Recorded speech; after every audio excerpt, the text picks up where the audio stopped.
കേരള രാഷ്ട്രീയത്തിലെ ഏറ്റവും ശ്രദ്ധേയമായ പോരാട്ടങ്ങളിൽ ഒന്നായി മാറിയിരിക്കുകയാണ് ബേപ്പൂർ മണ്ഡലം. പോളിംഗ് കഴിഞ്ഞതോടെ ബൂത്ത് തലത്തിലെ കണക്കുകൂട്ടലുകളും പ്രാദേശിക ട്രെൻഡുകളും അടിസ്ഥാനമാക്കി രാഷ്ട്രീയ വിലയിരുത്തലുകൾ ശക്തമാകുകയാണ്.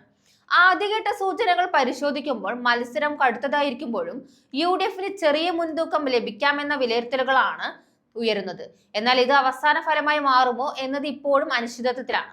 ബേപ്പൂർ മണ്ഡലത്തിലെ ആകെ 215 ബൂത്തുകളെ അടിസ്ഥാനമാക്കി നടത്തുന്ന പ്രാഥമിക വിലയിരുത്തലുകൾ അനുസരിച്ച് വിവിധ മേഖലകളിൽ ലീഡ് മാറി മറിയുന്ന ഒരു കടുത്ത പോരാട്ടമാണ് ഇവിടെ നടക്കുന്നതെന്ന് വ്യക്തമാകുന്നു. ബേപ്പൂർ മേഖലയിൽ ആദ്യ 58 ബൂത്തുകളിൽ ഇടതുപക്ഷത്തിന് ഏകദേശം 3000 വോട്ടുകൾ വരെ ലീഡ് ലഭിക്കാമെന്നാണ് കണക്കുകൂട്ടൽ.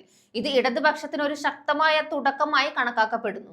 അതേസമയം ചെറുവണ്ണൂർ, നല്ലളം മേഖലയിൽ 59 മുതൽ 105 വരെയുള്ള ബൂത്തുകളിൽ ചിത്രം വ്യക്തമായിട്ടില്ല.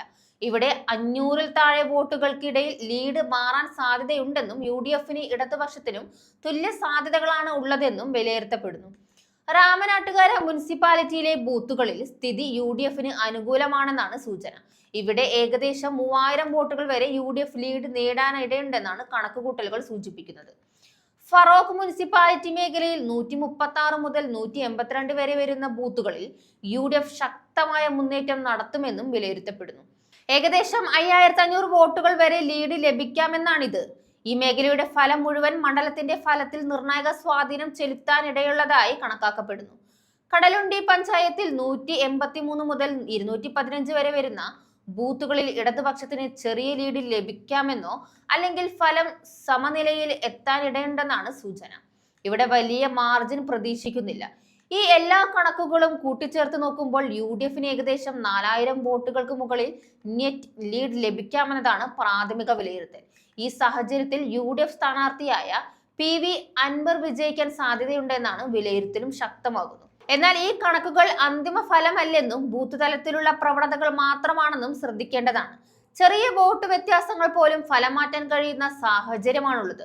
പ്രത്യേകിച്ച് ചെറുവണ്ണൂർ, നല്ലളം മേഖലയിൽ ലീഡ് മാറിയാൽ സമഗ്ര ചിത്രം തന്നെ മാറാൻ ഇടയുണ്ട്. അതേസമയം അവസാനഘട്ട പോളിംഗും നിശബ്ദ വോട്ടർമാരുടെ സ്വാധീനവും ഫലത്തെ നിർണ്ണയിക്കുന്നതിൽ നിർണായക ഘടകങ്ങളായിരിക്കുമെന്നാണ് രാഷ്ട്രീയ നിരീക്ഷകർ ചൂണ്ടിക്കാണിക്കുന്നത്.